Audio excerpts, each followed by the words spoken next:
자, 이번 시간부터는 우리가 스타벅스 예제를 만들기 전에 먼저 자바스크립트에 대한 선행학습을 하는 시간을 가지도록 할 겁니다. 우리가 나중에 만들려고 하는 스타벅스 예제에서 자바스크립트를 사용을 할 건데 이 자바스크립트를 배워야 되는 양이 결코 적지 않기 때문에 우리가 스타벅스 예제를 만들기 전에 자바스크립트를 모두 학습하고 나서 시작을 하게 되면 너무 늦어지는 거예요. 자, 그래서 우리가 예제를 만들 수 있는 수준에서 자바스크립트에 대한 선행학습을 진행할 거고요. 훨씬 더 자세한 내용은 실제로 자바스크립트 파트에 가서 제대로 한번 배워보도록 하겠습니다. 자, 저는 바탕화면에다가 테스트란 이름의 디렉토리를 하나 생성을 했습니다. 자, 이 빈 디렉토리를 VS 코드로 이동을 해서 열어주도록 할게요. 자, 일단 아무런 프로젝트도 열려있지 않은 상태의 VS 코드를 열었고요. 자, 여기서 제가 데스크탑에다가 만들어 놓은 그 빈 폴더를 가지고 와서 프로젝트로 오픈할 거예요. 자, 그래서 데스크탑에 아까 보여드렸던 테스트라는 빈 폴더를 열기를 하겠습니다. 자, 그러면 아래쪽에 보라색 바가 파란색으로 바뀌게 됐고요. 자, 여기서 이제 새로운 파일들을 하나씩 생성해주면 되겠죠. 자, 제일 먼저 생성할 파일은 브라우저에서 동작해야 되니까 인덱스란 이름의 HTML 파일을 하나 만들어서 제일 처음에 느낌표, 그 다음에 아래쪽 목록으로 자동 완성이 뜨면 엔터라던가 탭키를 눌러서 자동 완성 해주시고요. 글씨가 너무 작으니까 한 번 정도만 더 확대할게요. 그리고 HTML의 랭귀지 속성은 en에서 KO로 바꿔주도록 할게요. 자, 그리고 index.html 파일 주변에다가 새로운 파일을 역시 만들어서 main.js라고 이름을 짓고 엔터. 자, 그리고 연결이 잘 되는지만 확인하기 위해서 콘솔 로그라는 이름의 자바스크립트 코드를 추가하고 이 뒤쪽에 로그의 소괄호 사이에서 저는 작은 따옴표를 넣고 헤로피라고 한번 입력을 해볼게요. 자, 그리고 index.html 파일로 이동을 해서요. 자, 이렇게 만든 main.js 파일을 가지고 와서 연결을 해야 되니까 헤드 태그의 가장 밑에 부분에다가 스크립트 태그 만들어서 main.js를 이렇게 작성해주고 전체 저장을 하세요. 자, 그 다음에 이제 브라우저에서 확인해야 되니까 HTML 파일에서 우클릭을 누르고 오픈 위드 라이브 서버라는 메뉴를 선택해 주시면 되겠습니다. 자, 그러면 자동으로 브라우저 새 탭이 열리고요. 여기서 F12 키를 눌러서 개발자 도구를 열어주시고 상단에 콘솔이라는 탭으로 이동을 하셔서 내용을 보시면 제가 아까 main.js에 작성했었던 콘솔 로그 그리고 헤로피 부분이 이렇게 화면에 잘 출력이 된 것을 확인할 수가 있습니다. 자, 그러면 여러분들 기본적인 연습하는 프로젝트 여기까지 준비를 해주시고 다시 PPT로 넘어가서 내용을 살펴보도록 할게요. 자, 일단 가장 먼저 확인할 내용은요, 바로 표기법이라는 개념입니다. 자, 아래쪽에 작성된 내용을 보시면요, 자, 이 표기법이라는 것에는 우리가 HTML, CSS, 자바스크립트를 통틀어서 크게 4가지로 내용을 구분을 할 수가 있어요. 자, 그래서 첫 번째는 대시 케이스 혹은 케밥 케이스라고도 부르고요. 그 다음에 스네이크 케이스, 그리고 카멜 케이스, 파스칼 케이스까지 이렇게 크게 4가지에 대한 표기법이 존재합니다. 자, 그러면 이 각 표기법이 어떤 것을 의미하는지 살펴볼게요.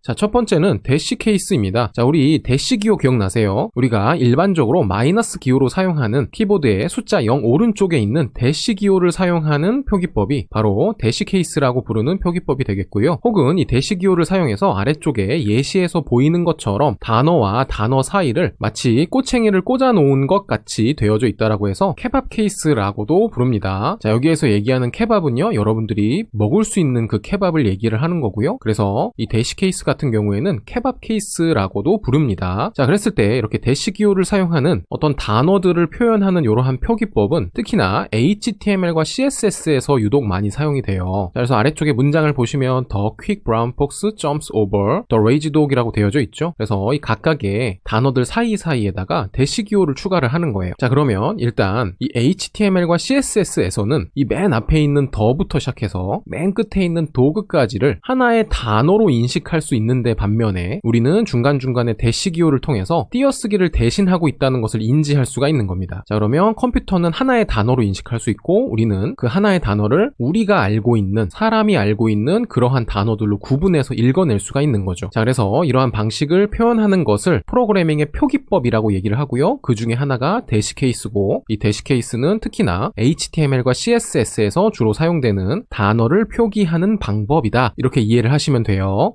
자, 그리고 이번에는 스네이크 케이스입니다. 자, 그러면 중간에 보시면 자, 단어와 단어 사이에 언더스코어 혹은 언더바라는 기호를 사용해서 하나의 단어로 묶어내는 방식을 사용하고 있죠. 그래서 우리가 인식할 수 있는 단어들이 이렇게 언더바라는 기호를 통해서 묶여 있다면 그것은 스네이크 케이스다라고 이해하시면 되겠고요. 역시 아래쪽에 The quick brown fox로 시작하는 이 문장이 결국에는 컴퓨터는 하나의 단어로 읽지만 우리는 이 하나의 단어 안에서 우리가 인지할 수 있는 여러 개의 단어들을 것을 이렇게 중간에 언더바를 통해서 구분해서 인식할 수가 있다는 거죠. 그래서 이러한 방식을 스네이크 케이스, 뱀 표기법이라고 얘기를 하는 거고요. 역시 마찬가지로 HTML과 CSS에서 주로 사용하는 표기법이 되겠습니다.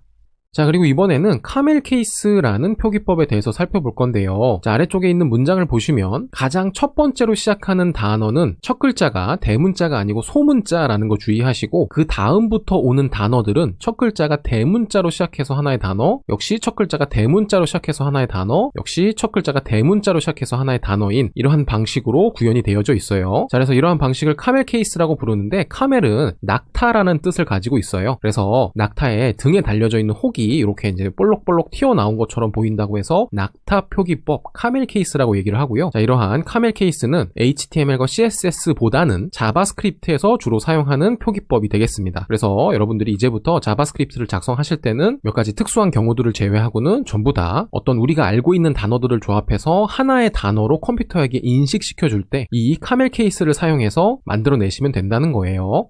자, 그리고 이번에는 파스칼 케이스입니다. 자, 이 파스칼 케이스 같은 경우에는요, 카멜 케이스와 굉장히 유사하지만 가장 처음에 오는 단어가 카멜 케이스와 다르게 첫 번째 단어의 첫 번째 글자도 대문자예요. 자, 카멜 케이스 같은 경우에는 첫 번째 단어의 첫 번째 글자는 소문자로 시작을 했거든요. 그런데 이 파스칼 케이스는 가장 앞에 있는 단어도 대문자로 시작한다는 차이점을 가지고 있고요. 우리가 나중에 살펴볼 자바스크립트에 new라는 키워드를 가지고 있는 생성자 함수라는 개념을 살펴볼 때 이 파스칼 케이스를 통해서 함수의 이름을 명시하게 됩니다. 자, 그래서 정리를 다시 하자면 자바스크립트는 대부분의 경우에 카멜 케이스를 사용하시면 되는데, 특수한 경우에 이러한 파스칼 케이스라던가 혹은 앞서서 살펴봤었던 대시 케이스 혹은 스네이크 케이스를 사용할 수도 있습니다. 자, 그런데 거의 대부분에는 카멜 케이스를 쓰시면 돼요. 자바스크립트 안에서는요.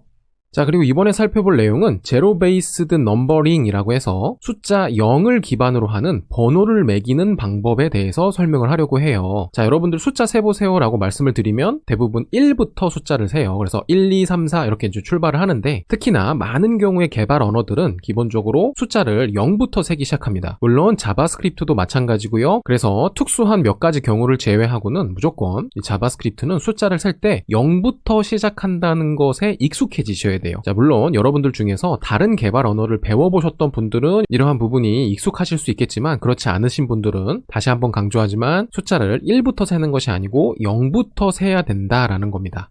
자, 그러면 간단한 코드를 한번 살펴보려고 하는데요. 자, 위에서부터 한번 같이 읽어볼게요. 자, 일단 fruits라는 변수라는 것이 있습니다. 자, 이 변수를 선언할 때 사용하는 키워드가 바로 let이라는 키워드가 있는데, 자, 그런 것들은 나중에 살펴보고요. 자, 이 fruits라는 어떠한 이름에다가 순서대로 애플과 바나나와 체리라는 각각의 문자를 저장을 하는 거예요. 자, 그랬을 때 이 fruits라는 변수에서 첫 번째로 애플이라는 단어를 꺼내서 우리가 사용하려고 한다면, 자, 이렇게 fruits에 일단 문법을 떠나서 대괄호를 열고 닫은 상태에서 숫자 0을 적죠. 자, 그리고 뒤쪽을 보시면 이렇게 애플이라는 문자가 출력이 되는 것을 볼 수가 있는데요. 자, 그것은 결국에는 우리가 이 프루츠 안에 들어있는 각각의 애플과 바나나와 체리라는 이러한 아이템들 중에서 0번째에 해당하는 아이템을 접근해서 콘솔에다가 로그로 출력을 했다라고 보시면 돼요. 자, 그리고 역시 마찬가지로 콘솔의 로그로 프루츠에 0부터 시작하는 1번째 아이템을 꺼내서 출력을 해보면 이렇게 바나나가 출력이 되는 것을 볼 수가 있겠고, 그 바나나는 이 프루츠에 우리가 일반적으로 생각하는 두 번째에 들어있지만 이 자바스크립트는 0부터 숫자를 세기 때문에 이 바나나의 위치는 제로 베이스 기반에서는 1번째라고 볼 수가 있어요. 자, 역시 마찬가지로 프루츠에 제로 베이스 기반에 숫자 2를 적었다라고 한다면 체리가 출력이 되고요. 이 체리 부분은 0부터 시작하는 두 번째 부분에 위치하고 있다라고 얘기를 할 수가 있는 거예요. 자, 여기서 우리가 자바스크립트 문법에 대해서는 아직 그렇게 익숙하지는 않지만, 결과적으로 이러한 순서를 우리가 인식할 때 숫자를 1부터 사용하는 것이 아니고 0부터 사용한다라는 내용은 여러분들이 충분히 인지하실 수 있으시죠? 자, 그리고 마찬가지로 우리가 new라는 키워드를 통해서 어떤 함수를 실행하고, 그 함수가 뭔지는 모르지만요, 뒤쪽에 역시 마찬가지로 getDay라는 역시 메소드 함수와 유사한 건데, 이런 것들을 실행을 해서 대략적으로 유추해 보기를 2021년 1월 31일이라는 날짜는 요일이 토요일이거든요. 자, 그러면 이 토요일이라는 문자가 나오는 건 아니고 이 getDay라는 것을 통해서 숫자 숫자 6이 출력이 됩니다. 자, 그리고 두 번째 보시면 역시 2021년 1월 31일을 기준으로 해서 그것이 무슨 요일인지를 출력하는 요 명령을 통해서 일요일은 아니고 숫자 0이 나오는 것을 볼 수 있는데, 숫자 0은 일요일을 의미한다라는 개념으로 제가 뒤쪽에다가 한글로 적어 놓은 거예요. 그리고 마찬가지로 2월 1일은 getDay를 통해서 숫자 1이 나오는데 그것은 또 월요일을 의미한다라고 제가 개념적으로만 적어 놓은 거고요. 자, 그래서 결과적으로 보시면 일요일부터 토요일까지 총 7일의 어떤 요일에 대한 개념이 0부터 시작해서 6으로 끝나는 것을 확인할 수가 있다는 개념입니다. 자, 그래서 마찬가지로 우리가 제로 베이스드 넘버링을 통해서 이러한 요일을 계산하는 것도 숫자 0부터 시작해서 작업을 해야 된다는 거예요.